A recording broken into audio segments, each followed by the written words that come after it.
हमारा कोई पॉलिटिकल उद्देश्य नहीं था।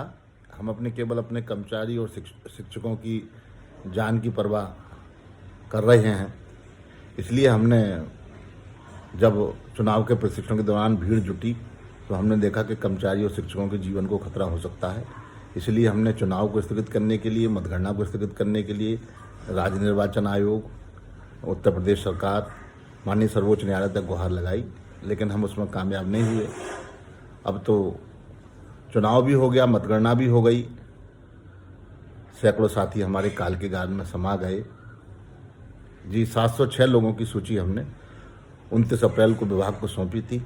हमको इसलिए सौंपनी पड़ी क्योंकि जिले के जो बेसिक शिक्षा अधिकारी हैं, ये उनका दायित्व था कि वो सरकार को या विभाग के अध्यक्ष निदेशक हैं उनको इन्फॉर्म करें, लेकिन उन्होंने नहीं किया तो हमने सौंपी।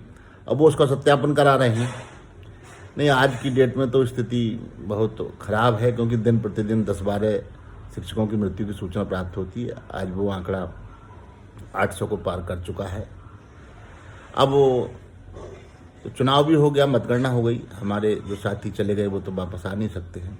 अब हमारी इतनी मांग है कि सरकार जो हमारे मृतक शिक्षक हैं उनके परिवार को 50 लाख का मुआवजा दे। उनके ऐसे आश्रित जो बीएड, बीटीसी या डीएलएड हैं उनको शिक्षक पात्रता परीक्षा टीईटी से मुक्ति देकर के शिक्षक बनाए। यदि वो ये योग्यता नहीं रखते, इंटर या ग्रेजुएट हैं, तो उनको लिपिक के अधिसंघ पदों पर नियुक्ति करके लिपिक बनाए। उनके जो परिवार के लोग हैं उनको पुरानी पेंशन व्यवस्था के अंतर्गत पारिवारिक पेंशन की व्यवस्था दें। जो मृतक और कार्यरत शिक्षक हैं उनको कोरोना योद्धा घोषित करें। ये हम उत्तर प्रदेश सरकार से मांग करते हैं और हमको उम्मीद है कि उत्तर प्रदेश सरकार हमारी सहानुभूतिपूर्वक इन मांगों पर विचार करेगी।